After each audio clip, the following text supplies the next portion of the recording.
All right, here we are having our party. Here we are. We're having just such a nice time.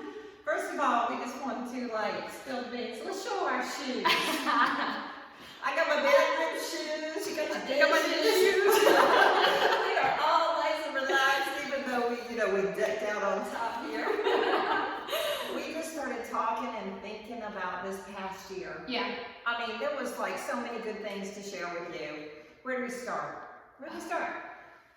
Oh man, so much.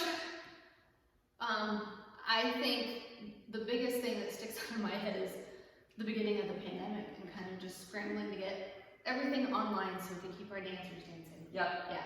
And we did it so fast. Yeah. We did it so fast. Our first Zoom class was on the 17th of March. I remember it clearly. Right. And we didn't like it. Right. It was not clear enough.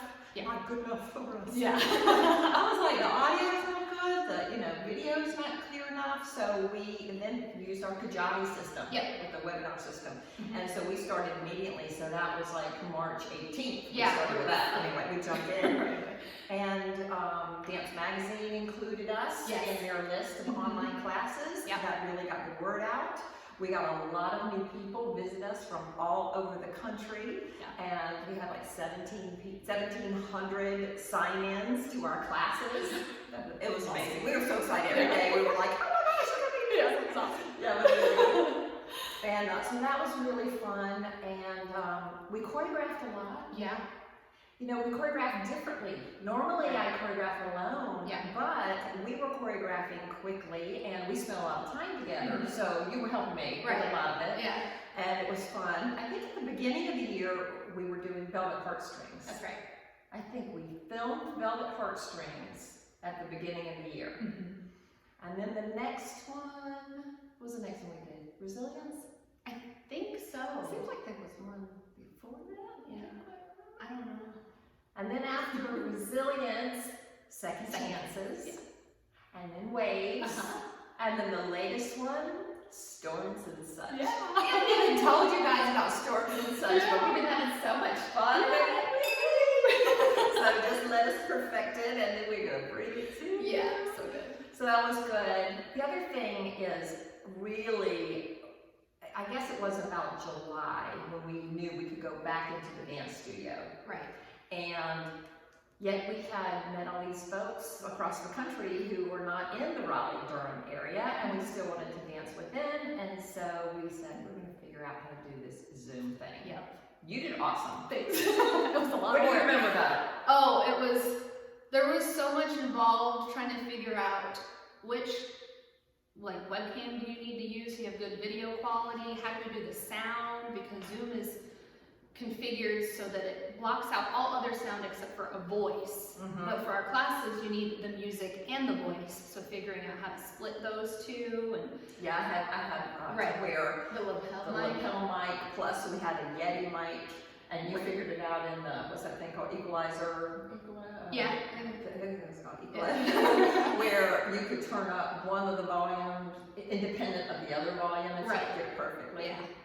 And 2 laptops and the webcam, there's so many little pieces, and it was just trial and error. And we got good at it. We got really good at it. Yeah. Sarah made a little SOP. Yeah. We had little pictures of all the settings and everything. So that was good, and I think that's been fun because I don't know that we would have gone through it because it was hard. Technically, it was very difficult, very time-consuming. And even though for years I've been wanting to open up our classes because there's so much fun down here, and we really do want dancers all across the country to be able to do it with us. But I was nervous about it and I really knew how to do it, and it forced us out of our comfort zone to figure it out. Yeah. That was a silver lining. Definitely a silver lining. And now, I don't want to stop doing it. Right. Yeah. I guess the other learning thing for me was, at first, I was kind of nervous teaching on Zoom, and I teach all the time. Yeah. Oh my gosh, I teach all the time to so many people with lots of big classes, so I have this whole history of that, but there's something very formal about putting it on Zoom and knowing that it's recorded on Zoom. Yeah. And all of a sudden I was really strict, and I got some feedback from some of our dancers. They were like, we kind of miss you. too, and it was like, without Zoom, they're like, you used to sing all the time and make stupid jokes.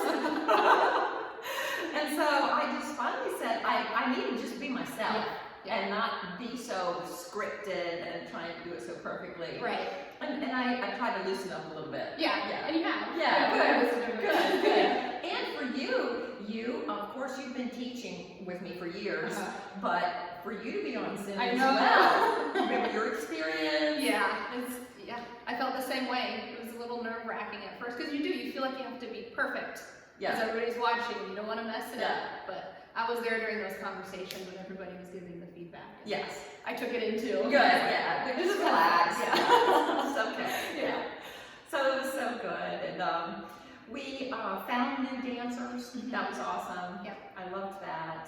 And what else? Oh, Myrtle Beach. Yeah, we started new in-person classes in Myrtle Beach. My husband and I spending some time down there now in North Myrtle Beach and trying to figure out what that balance is, because since I'm spending time there, I want to offer classes, but on the other hand, I have classes here, and so we've got to actually go back and forth every single week. We couldn't quite figure it out, and you and Kami came up with, well, why don't you do it once a month down in Myrtle Beach? Because you know you can do that, and that was great.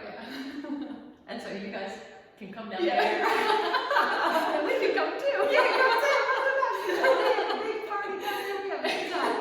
Yeah, so that's been really fun, kind of growing.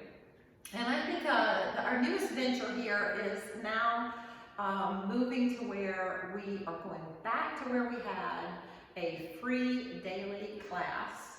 And it's one class, it's resilience, and people can do it as many days as they want.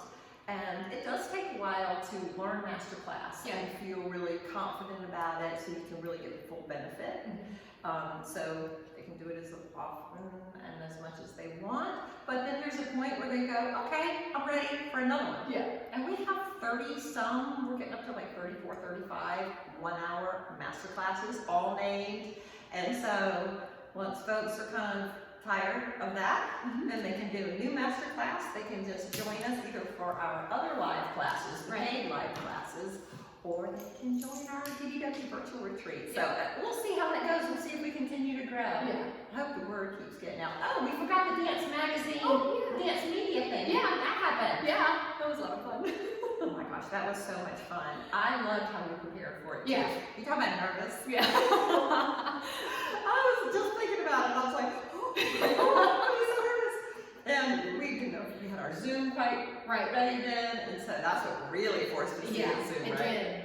And we did it here out of my home studio, and I remember the 10 days leading up to it. Every single day at exactly the scheduled time, we would do it on Zoom just for ourselves, and we did the same class over and over again, so that by the time it happened, we had done it so much, we weren't even nervous about it. Nothing to be nervous about. No, we had every mistake had already been made. It was super fun. It's been